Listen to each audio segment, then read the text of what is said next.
heto na ang pinakaabangan nating pagtatagpo. Everyone needs a shoulder to cry. Maluha-luha pa si Edwin na parang pinipigilang maiyak. Everyone needs someone to rely on.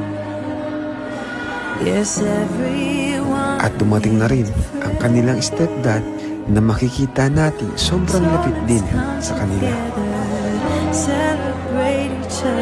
Kaso nga lang, nauna na pala pagmarcha si Edward. Nang makita ang kanyang mga magulang, bigla na lamang itong naluha.